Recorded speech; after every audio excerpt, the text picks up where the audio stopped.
What's going on? Today I wanted to make a quick video talking about this coastal off-road DIY bumper. This is my 4Runner. It's a 2016 SR5 Premium. Got about 120,000 miles. Quick rundown on it. It's got Bilstein 6112s in the front, and I'm actually running stock shocks in the rear at the moment. I need to buy some 5100s. I was gonna get 5160s, the reservoir shocks, but I mean, I don't think I can justify $500 for two shocks when the 5100s are similar. They just don't have the reservoir, and they're $200 for two of them. So anyway, that'll happen soon. Little background on me: I'm not a welder.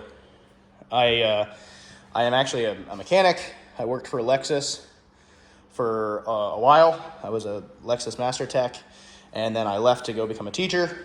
So I don't currently work on cars as a profession, but I teach how to. So I'm not a welder, but I'm obviously good with my hands, and I know how these Toyotas are put together really well. So it took me about, I'd say 8 hours to weld the bumper up and to get it cleaned up with a grinder. I could have and probably should have spent more time.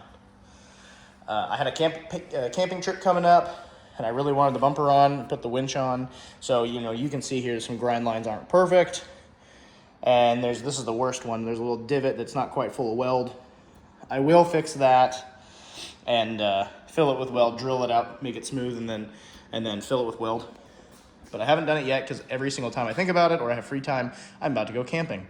I usually go camping like once a month. So it gets used quite often, which is why it's so dirty. Along with the bumper and the shocks, I have a hard shell rooftop tent. That's basically a no-name knockoff. It's a trust made, but it's a knockoff of the what is that? Oh, I forgot the name of the tent. Y'all know what I'm talking about. Sparrow? No, not Sparrow. But anyway, it's one of the knockoff ones. It's probably made by the exact same Chinese company that makes all of them. And I'm actually really happy with that tent. Maybe I'll do a video on it.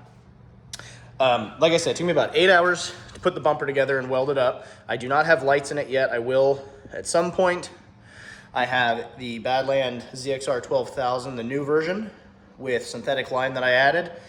And I made this like little thin metal, I wouldn't call it a skid plate for the reservoir for the washer fluid, but it is definitely a cover to make it look prettier. So I went ahead and just painted it with bed liner, Rust-Oleum bed liner, and it came out really good. I'm actually surprised how well it came out. In my head, I wanted to get it powder coated, but to be honest, the whole point of this bumper build was to do it kind of on a budget, and between the bumper and the winch, I just didn't really want to spend an extra, couple $100 to get it powder coated, which is a shame. But I'm sure I will eventually. I'll get it back off, get it sandblasted and powder coated. We'll just see how this coating holds up to some off-roading and use. I've had it out on one trip since, and I'm about to go on my second one next weekend since I got it on. So we'll just kind of see how it holds up. The bumper is fairly heavy. It's like 150 pounds, 140 pounds without the winch. The winch is supposed to be like 60 pounds. So, I mean, you're adding 200 pounds to the front of your truck. On stock suspension, it is going to droop a lot, I would imagine.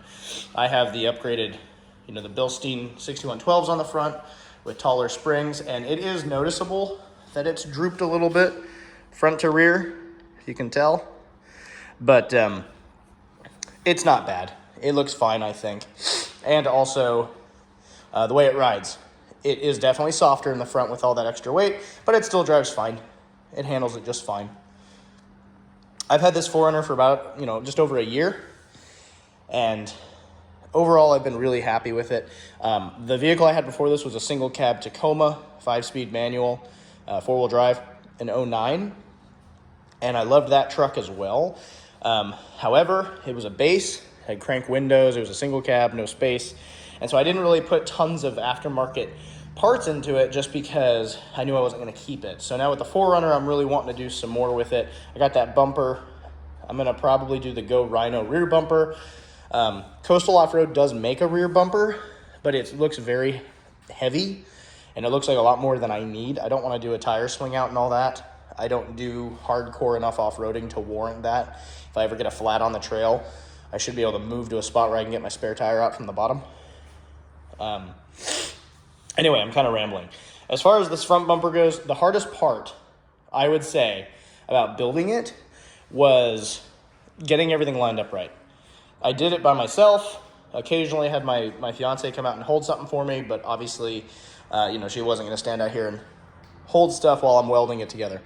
So you kind of start with the base plate that bolts to the frame. Then you do these two side brackets that bolt to the sides of the frame using a 17 and M12 nut bolt.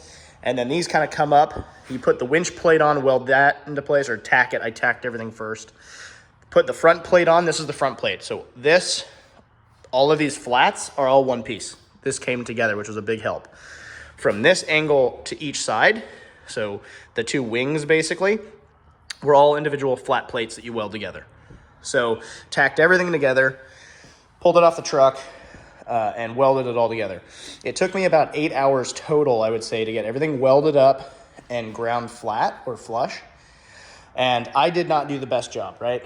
As I said, I'm not a welder, I'm not a fabricator, but I'm pretty happy with it. I think it came out pretty good. I think it looks pretty good. If I have some time in the next month or so, I will probably take it off and clean it up a little bit more and then repaint it. I used Rust-Oleum bed liner on it for paint. I think I said that. And it came out really, really good.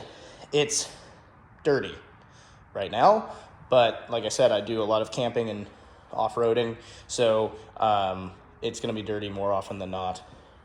So anyway, not a whole lot to talk about here. I just wanted to show it and tell you. Oh, here, let me show you the welder I used for it. So I used the little Harbor Freight Titanium 125. I think that's what it is. Yeah, the Easy Flux 125. Flux core welder, really dirty, lots of spatter, but I mean, it'll weld strong, and I mean, it's rated to do 3/16, which is what this is. So I had no problem welding it. It welded just fine. It had no problems with penetration. I'm sure if I had a good MIG welder, it would have done maybe a little better of a job. A lot cleaner, a little easier on the cleanup, but that welder's like $180, so can't really complain too much, I don't think. Once I use it and do some hard pulls with the winch, I'll be able to kind of report back and say whether or not I recommend welding a project like this with such a dinky welder.